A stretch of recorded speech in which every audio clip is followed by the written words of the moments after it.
Today we're in Proverbs 11 verses 1 through 15, and the contrast today is between the righteous and the wicked, and more specifically, between a person of integrity and someone who is crooked, twisted, treacherous, and deceitful. And the counsel today is that in order to honor God, integrity is integral. A great summary verse is verse 3. The integrity of the upright will guide them, but the crookedness of the treacherous will destroy them. The word integrity in English comes from the root words integrate and entirety. It means all the various parts of our lives are integrated into one unified whole. We are not fragmented people, so that part of the time we're honest, but part of the time we're liars. When we live with integrity, we're living whole, complete lives, and we're not giving any part of ourselves away to Satan. In math, the word integer refers to a whole number without any decimals, and the word integral means necessary for the completion of the whole. And so if we want to honor God, integrity is integral. We cannot be a split person, a duality where we present one version of ourselves to the public, but then we're a totally different person in private. No, we're completely open, and what you see is what you get, and we're honest, and we don't do anything to deceive people. And so he starts in verse 1 with a great example of not being deceitful, but being above board and honest with people. He says a false balance is an abomination to the Lord, but a just weight is his delight. When people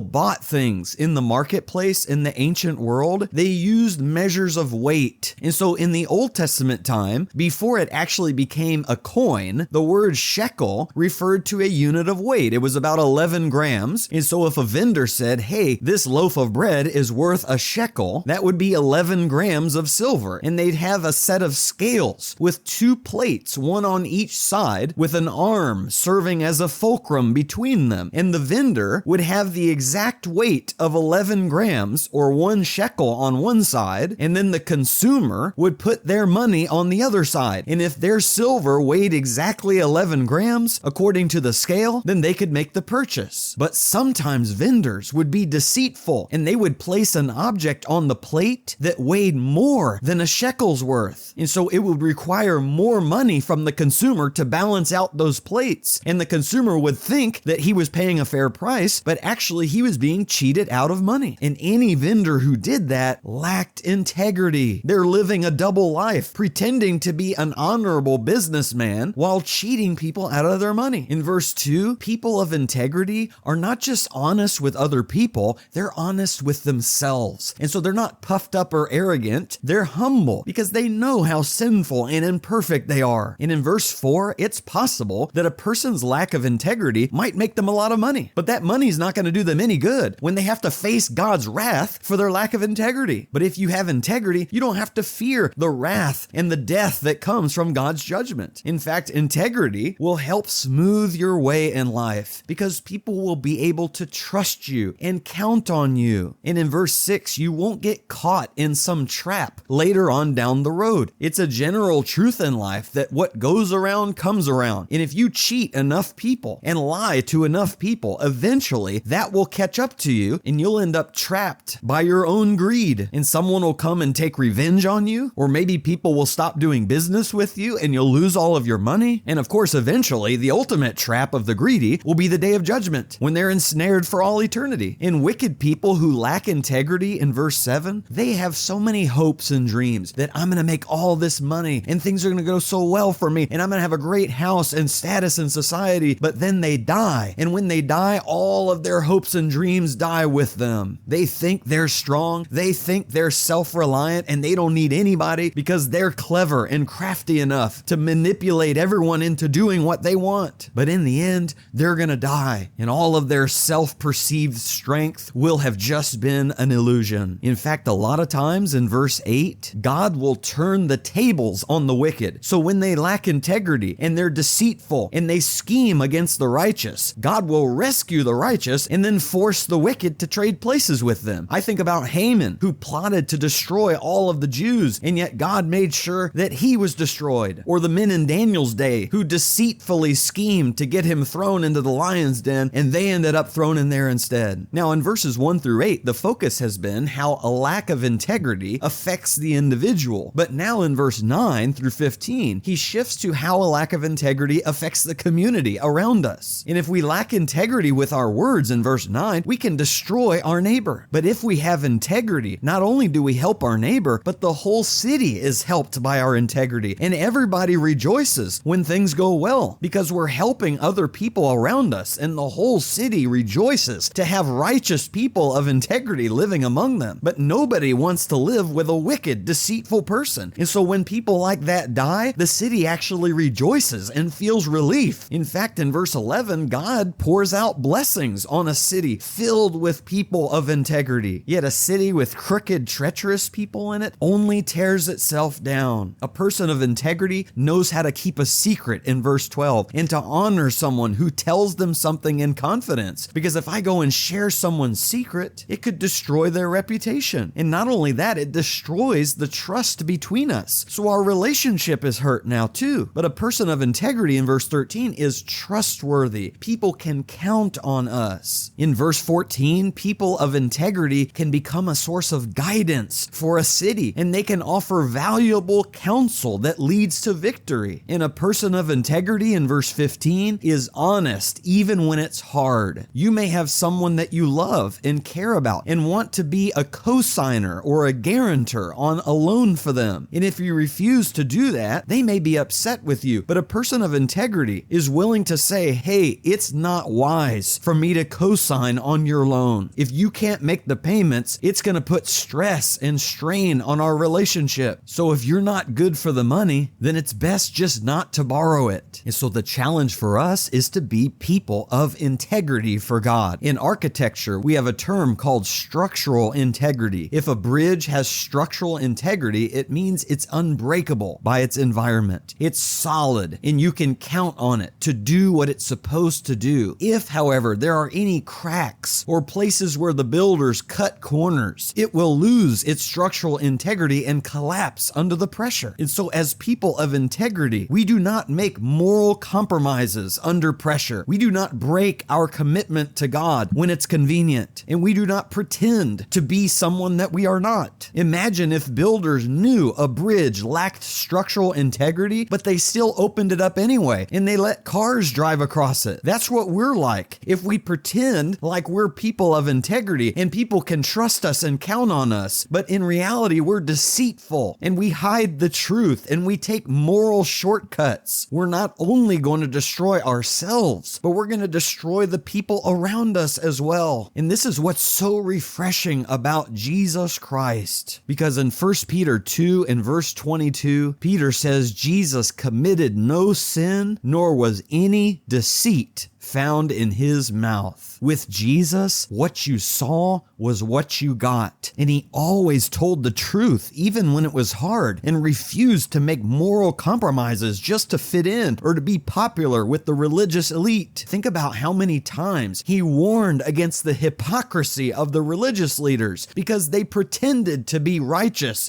and people of integrity, but they lived double lives, and they cheated people out of money, and they cheated God out of his much-deserved devotion. Yet the fact that Jesus was sinless meant that he was completely whole. He had perfect integrity to the point where he could say, I am truth. And while it's scary and humbling to admit how broken we are and how fragmented we are, the good news of the gospel is that Jesus can make us whole. He can fill in the cracks in our character and change our hearts from the inside to walk in integrity the way he did and to forgive us when we don't. And so as we call upon God for wisdom today, our prayer is, Father, make me whole. Help me not to be a different person in public than I am in private. Help me to be honest with others and with myself, even when it's hard. Because at the end of the day, I know integrity is integral to pleasing you. And I want it to be said of me, like it was of Jesus, there was no deceit found in his mouth.